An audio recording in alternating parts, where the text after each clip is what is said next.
Yo, what is up everybody? Sorry I'm not on my camera. My laptop is broken and hacked and all that great stuff. Why was I gone so long? Where did I go? Well, probably the most vulnerable part of my life. This feels harder than coming out as transgender for me. In 2021, I pretty much checked out. I was a machine sort of at that point. I just wanted to keep making content. At the same time, in 2021 into 2022, I experienced so much emotional pain and just trauma that it destroyed me and my life.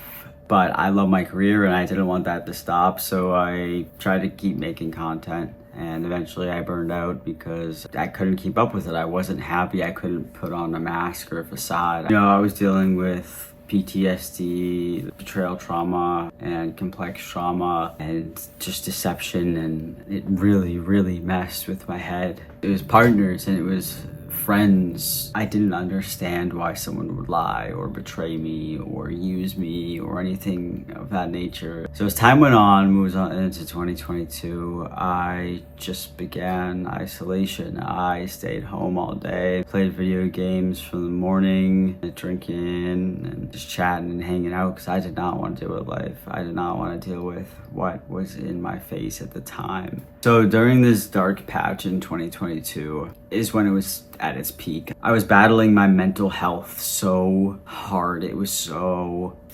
just hard for me to say, man. I began using to cope with the pain because my go-to would be isolation.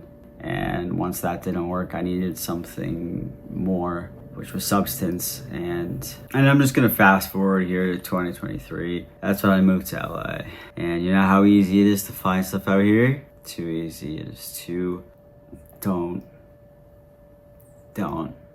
And I began self-sabotaging. I did it before substances. I spent as much money as I could, whether that was on women or whoever, or I wanted to drain my bank account. I wanted to isolate myself from all my friends. I wanted to stop social media. I just wanted to ruin my own life. Just my form of hurting myself, I guess. I don't really know where that comes from. I have denied for the longest time that I am a user. And I think that is one of the number one indicators that you are.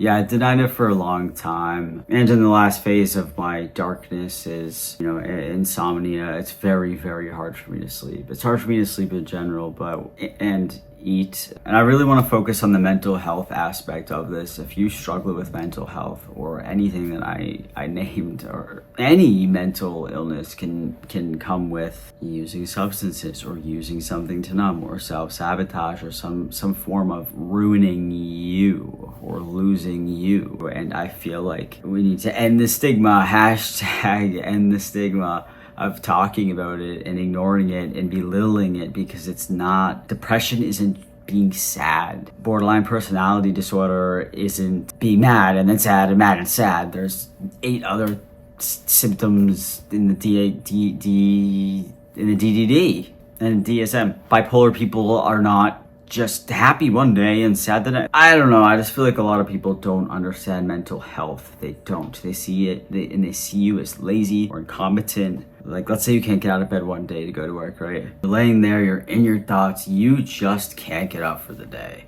You cannot call your boss and be like, yo, I'm depressed because my depression is really getting me today. I mean, maybe some of you can. Most people will be like, all right, get over it. Yeah, just come into work and do your job. I think it should be at the top. It needs to be at the top. It is so important for people to understand it and heal it, because that is what causes so many problems in general with humans and society and everything. People refuse to be aware and self-aware of what they may have or have. I could never imagine living a life like that. I'd rather be way too self-aware as I am than be delusional for the rest of my life and ignore the fact that I might have something I need help with. Yeah, with all that being said, I do want to remind you though, I'm still struggling, but I'm taking the necessary steps. I've been in therapy for 8 months. That's crazy to me. It feels like longer, to be honest. We've been taking baby steps, but I'm looking for the right psychiatrist as well to go together, because I need that. That's something that I need. I'm really proud of myself. You know, I told my family today, I didn't think I could ever do that, ever. I didn't think I could ever get on here and say that, ever. I don't want this to sound toxic while I'm saying it, but it's my support system is my rock. Like, that is so important for people. And I'm so thankful that I have that, and that my family had the reaction that they did, because, you know, they can abandon you and think that you are a loser or whatever they want to think.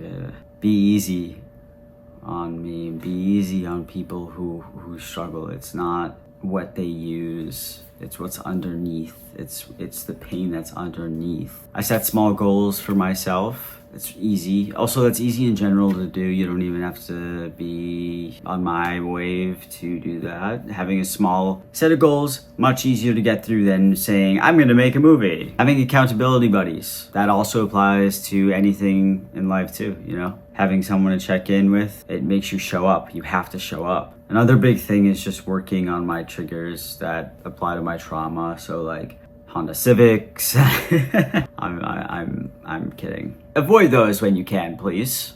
Thank you. It's very helpful. And the last couple things that helped me personally is diet, going to the gym. It has you focused on something else and you feel good. You get those endorphins, is that what they're called? Your diet, like I said, and work, focusing on you and your needs. I know that this was a heavy subject to take in. Yeah, this is the beginning of our new journey and I'm stoked. I want to keep it vague. I did want you to know what I was struggling with and why I was gone.